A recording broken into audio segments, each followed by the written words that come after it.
Thank you for listening to the Transformation Zone podcast. If you're ready to propel your business and life to new heights, visit our website at www.salesforce.co. Connect with us for personalized transformation strategies. Until next time, embrace the journey and sail confidently toward your success.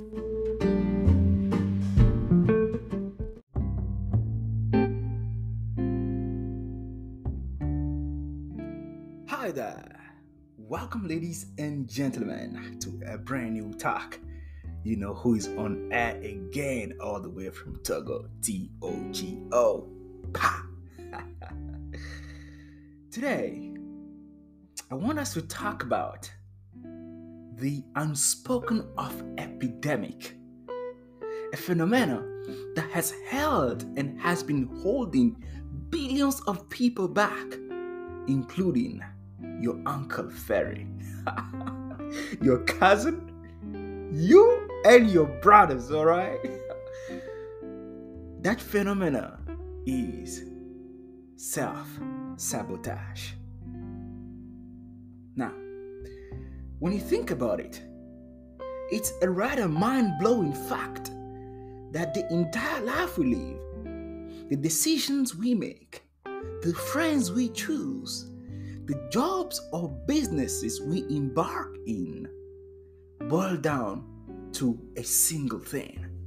And that thing is the story we tell ourselves.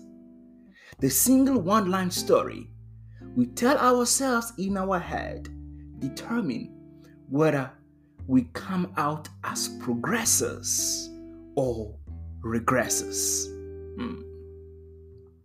That story determines whether we navigate life as victors or victims. And it so happens that many people walking the face of this earth buy into what I call a victimhood story. And that is what results in a perpetual circle of self-sabotage. Now,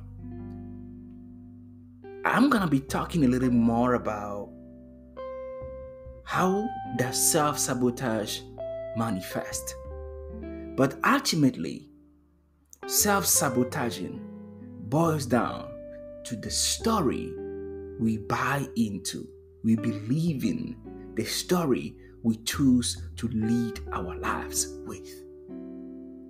A fellow writer and speaker, Barbara Field, describes self-sabotaging behavior as an intentional action or inaction that undermines one's progress and prevents from accomplishing the goal that people claim is dearly to them. So basically, self-sabotage occurs when people hinder their own success through their thoughts, through their beliefs, and through their actions. And that can be hindering the success on the job, the success in their business ventures, the success in their relationships, you name it. I call self-sabotage, as potential or destiny suicide. Yeah. That's what it is. Because basically, you suffocate through your actions and your thinking your own progress. A former client of mine was a multi-talented young lady. She could paint, she could sing, she could sell, she could lead. I want to give her a name. Let's call her Elena. Now, Elena has always dreamt of teaching young children. That's been one of her dear dreams. So she was this very energetic woman that dipped her toes in various kind of things. She played in a band. She was a waiter at times. One day, she got the opportunity to lead a brand new school as a principal. Now remember, I said her dream has always been to teach or lead or mentor or inspire young children in a well-defined environment. When she was presented this opportunity, Elena found all the reasons to talk herself out of it. She was saying things like how being a principal will make her look to her friends and family. She didn't want to look like a sellout. She'd say things like, as a principal, I'd have to be leading teachers,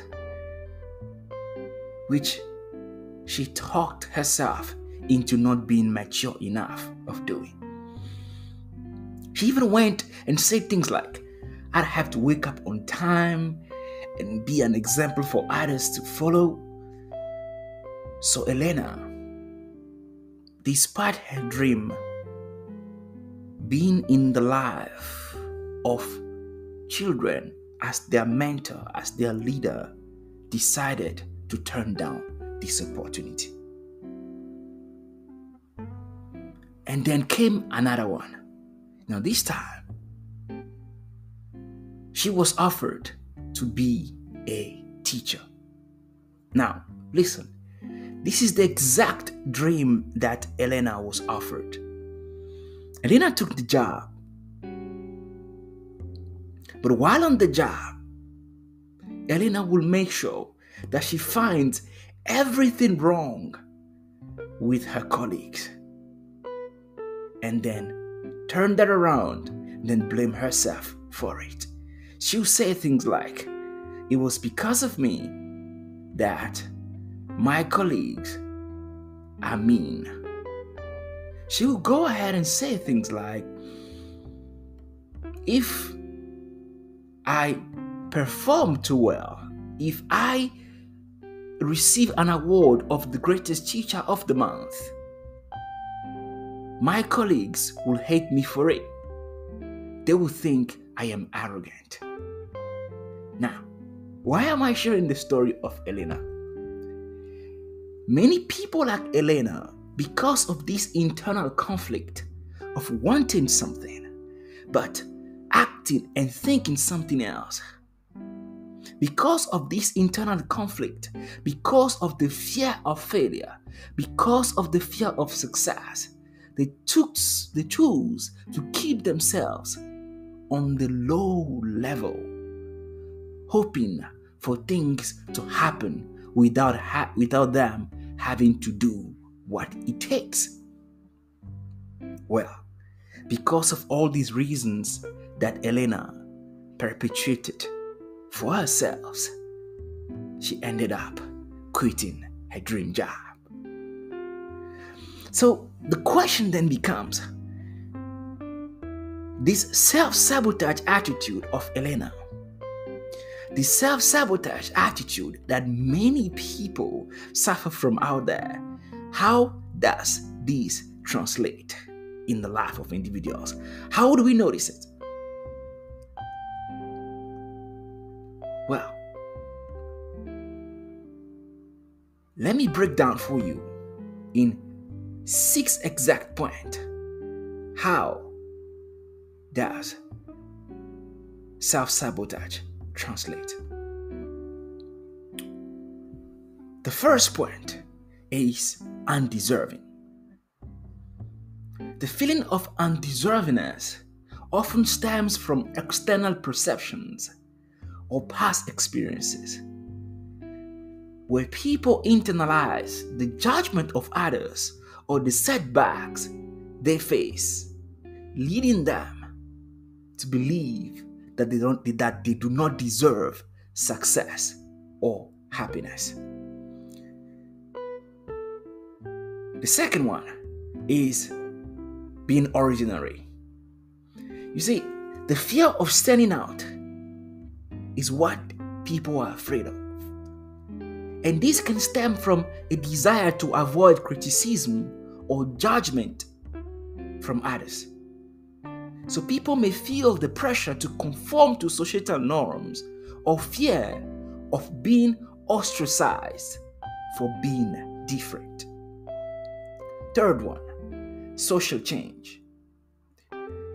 The fear of rejection or being labeled as a sellout does prevent people from speaking up, or should I say, find their voice or taking actions on issues that really matter to them. This fear often arises from societal pressure to maintaining the status quo or fear of backlash from their peers. Now we have to remember that true progress requires courage, conviction to stand up for what we believe in, even in the face of adversity. Steve Jobs had to say that your time is limited. Don't waste it living someone else's life. Number 4, the fear of success, or also fleeing. The fear of success can manifest as self-doubt or imposter syndrome, leading people to question their abilities or even their achievement. Hence, in order to avoid those achievements, they want to hide. And this fear often stems from a lack of confidence in the skills that they possess. The fifth one is perfectionism. Perfectionism can paralyze people, just like the fear of failure. And that leads to procrastination or avoidance of challenges, because through challenges we grow, right? People feel the pressure to excel, and it's a pressure that people put upon themselves. They feel the pressure to excel in every aspect of their lives, fearing that any mistake will tarnish their reputation or lead them to being rejected. Hence, they want to be perfect, forgetting that as human beings, we all have something we are working on. We all struggle with something. And the sixth point is besiegement. Now, as people achieve success, there are many that fear that they will be exploited by others. Sometimes it's even their family members or it's their friends. They are afraid that will take advantage of them. And this fear can lead to mistrust in themselves and others, isolation, and prevent them from forming genuine connections or seeking support when needed. Remember, we don't make it on ourselves, right? We don't make it by ourselves. We always have to have the right team. So because of that fear of besiegement, they end up not seeking for the support that is not needed. That means for the support needed for them to succeed. Now, the question here is, how do we stem from a position of being trapped in the mindset of perfectionism, being trapped of in the mindset of being besieged, in the mindset of fear of success, in the mindset of fear of failure, in the mindset of self-sabotaging? How do we stem from that to buying into a story of a victor and not a victim? Now, what you want to do is very simple. you want to ensure that you want to embrace your uniqueness. Number one, embracing your uniqueness, accepting that, look, we are all different, we are all made unique. I would even say that we are all made at the image of God with individual gift and ability to fulfill our God-given purpose. 2, we have to understand that success is marked by a journey of growth and learning, and it's by embracing opportunities and trusting in our abilities that we can overcome the fear of success or the fear of failure. 3rd thing, we have to make peace with the fact that perfection is unattainable. We can't achieve perfection. It's not in this life. And striving for perfection only hinders our progress. So we have to embrace our imperfections while allowing ourselves rooms to make mistakes. And ultimately, that will lead us to great success. And as I said before, we have to understand that success is not a lonely journey. It's got to be with the right people that we are surrounded with. So as from today, I want to invite you that if you've recognized any of the 6 points mentioned before, let me go over them one more time. Undeserving, ordinary, social change, the fear of success or fleeing, perfectionism, and besiegement. If you've recognized yourself in any of those, I want to invite you today to start your combat, to start your fight against self-sabotage, so that you can tap into your potential, so that you can walk the path on which you can fulfill your God-given purpose. With that said, my name is Dossou, all the way from Togo, Togo, and I will see you on the other side. Bye.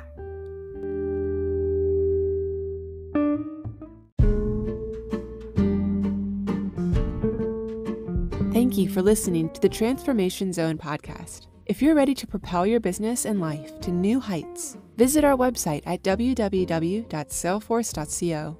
Connect with us for personalized transformation strategies. Until next time, embrace the journey and sail confidently toward your success.